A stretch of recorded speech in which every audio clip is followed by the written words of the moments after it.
చిన్న మాట స్వామి. అయ్యా, ఇప్పుడు అన్నమయ్య రచనల్లో సమాజంలో ఉండేటువంటి కొన్ని భేదాలను, వ్యత్యాసాలను, లేకపోతే అనాచారాలను ఆయన ఎండగడుతూ చాలా సంకీర్తనలు రాశారు.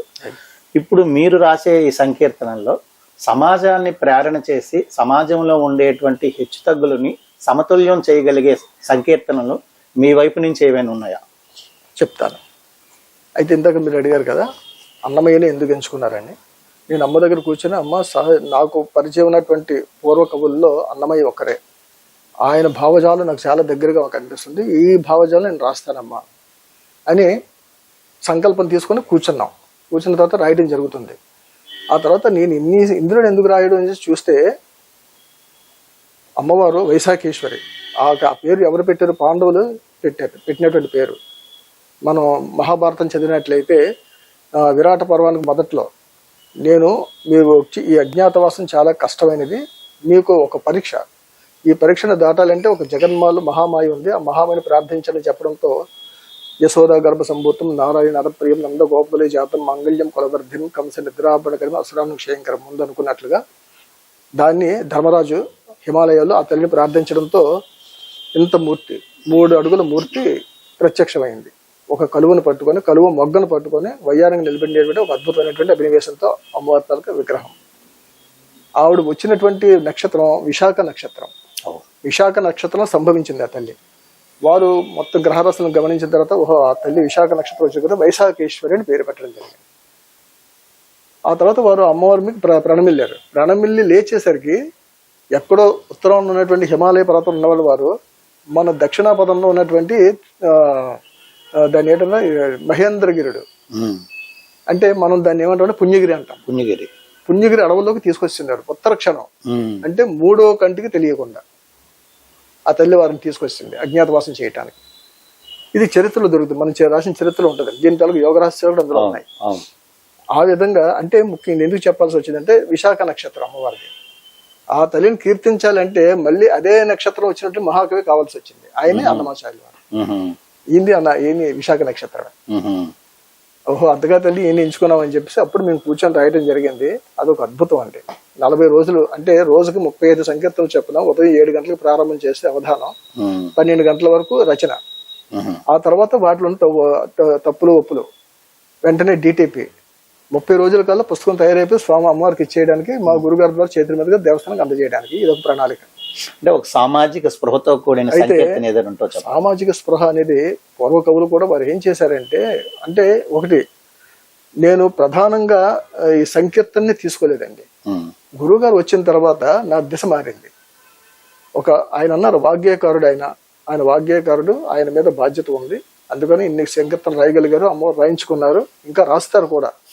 కానీ ఒక యోగిగా, ఒక కళాకారుడిగా లేదా వాగ్గేయకారుడిగా తనకున్న పరిధి, తనకున్నటువంటిది గమ్యం ఒకటైనప్పటికీ కూడా యోగిగా తన గమ్యం మారాల్సి వస్తుంది. యోగి ఏం చేస్తాడంటే ముందు తను సంస్కరించుకుంటాడు. మనం చాలా మందిని జగద్గురువులు అంటాం. మా గురుగారు జగద్గురువు, అలాగే శంకరాచార్యులు వారు, భగవద్ రామానుజాచార్యులు, అందరూ సద్గురువులు. గురు శబ్దం అది జగద్గురువులు ఎందుకు అయ్యారు అంటే, ఇదే ప్రశ్న జగద్గురువులు శంకరాచార్య మాట. మీరు జగద్గురువులు అంటారు కదా, ఈ కాలంలో మిమ్మల్ని కూడా మరి వ్యతిరేకించే వాళ్ళు ఉన్నారు కదా, మీరు జగద్గురు ఎలాగయ్యారంటే వారు నవ్వుతారు. ప్రపంచాన్ని చూసి నేర్చుకున్నవాడే జగద్గురువు. ప్రపంచానికి చెప్పేవాడు జగద్గురువు కాదు. జగద్గురు అనేవాడు అనుక్షణం నేర్చుకుంటూనే ఉండాలి. నేర్చుకున్న దాన్ని అనుభవంలోకి తెచ్చుకోవాలి. అలా తెచ్చుకున్నవాడే చెప్పగలగాలి. ఇది జగద్గురువులు చేసే పని. కాబట్టి నేను జగద్గురు అంటే జగద్గురు అని కాదు, జగత్తు గురువు ఒక్కడే శ్రీకృష్ణ భగవానుడు. కృష్ణం వందే జగద్గురం. ఎందుకంటే ఆయన భగవానుడు, ఆయన ఇక్కడ ఉన్నవాడు జీవుడు. జీవుడికి జ్ఞానం రావాలన్నా పోవాలన్నా భగవంతుడు ఇస్తాడు. మనం దేనికి వచ్చాం ఆయనకు తెలుసు, మనకు తెలియదుగా. ఉపాధి మనదే, జీవుడు ఆయన వాడు, ఆయన పంపిస్తే మనం వచ్చాం. ఒక క్రియాశీలత ఉంటుంది. రెండోది మనల్ని మనం సంస్కరించి ఉన్నప్పుడు ఓహో ఈ ద్వారా మనం ఈ భూమిలోకి వెళ్ళినట్లయితే మన చుట్టూ సమాజాన్ని కూడా మనం మార్చవచ్చు అనేటువంటిది ఒక ఆశ. దాన్ని ఎలా చేయాలి? ఒక వాగ్గేయకారుడు రచనలు చూపిస్తాడు. అదే యోగి అయితే తను అనుసరిస్తూ వెళ్తూ ఉంటాడు, తను చేస్తూ వెళ్ళిపోతుంటాడు. బాబా గారు అంటారు అదే కూడా, మనం ఒకరు చెప్పడానికి రాలేదు, మనం చేయడానికే వచ్చాం. నువ్వు చేస్తుంటూ వెళ్ళు, నీ మార్గం బాగుంటే నీ వెనక నీకు తెలుగున్న 10 మంది వస్తారు. ఇస్కాన్ వాళ్ళు ఉన్నారు, అమెరికాలోకి వెళ్ళి వాళ్ళు భజన చేసుకుంటూ వెళ్ళిపోతుంటారు.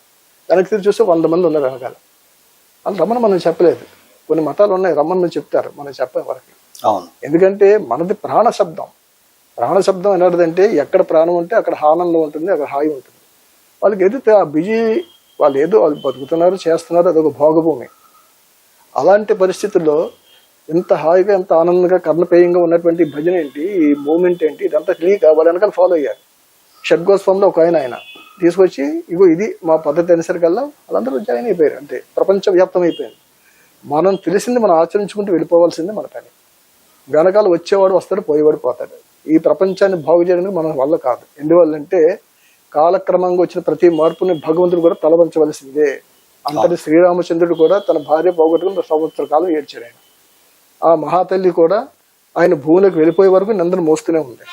కృష్ణ భగవాన్ అంతటి వాడు ప్రపంచంలో ఉండలేక సముద్రంలో నిలబెట్టుకున్నాడు.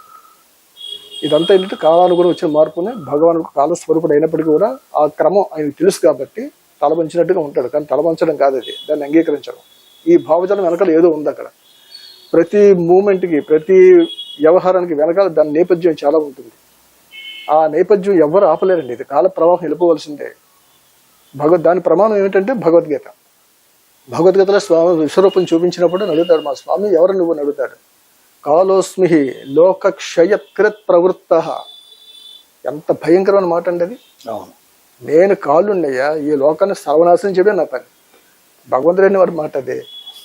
ఒక్కసారి భయపడిపోతాడు. ఎందుకు సంహారకర్త కావాలి అంటే ఈ భావజాలం ఏదైతే దుష్ట భావజాలం ఉందో దాని అనుక్షణం వెళ్ళిపోతూనే ఉండాలి. స్వామి ఇలా చూపిస్తాడు 2 చేతులు, ప్రవృత్తి నివృత్తి మార్గాలు. ఒకటి ప్రవృత్తి, ఒకటి నివృత్తి. ప్రవృత్తి నుంచి వెళ్ళిపోతుంటారు మనుషులు ఆయనలోంచి నివృత్తి భగ్నులకు వెళ్ళిపోతూ ఉంటుంది. సంహారకర్త ఒకవైపు ధర్మకర్త ఆయనే, వాళ్ళ సంహారకర్త ఆయనే.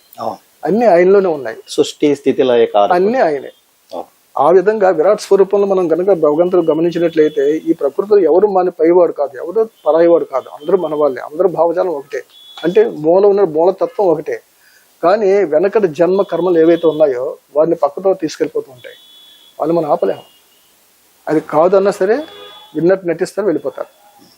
ఎవరు మార్చాలి? 10 సార్లు మన దగ్గరకు వచ్చినారు అనుకోండి, 10 సార్లు వచ్చారనుకోండి, ఈ రోజు కాబట్టి రేపని మారుతారు. సత్సంగం. దూరం అయిపోయారు అనుకోండి, మనం ఏం చేయలేం. అందుకని సద్గురువులు ఏం చేస్తారంటే ఒక గిరి చేస్తారు. ఇదిగో ఇది నా పీఠం, ఇదిగో ఇది నా స్థలం, ఇదిగో ఇది నాది, ఇక్కడికి రండి. ఆయన దగ్గర రమ్మని మన కాదు, ఈ భావజాలంలోకి రండి.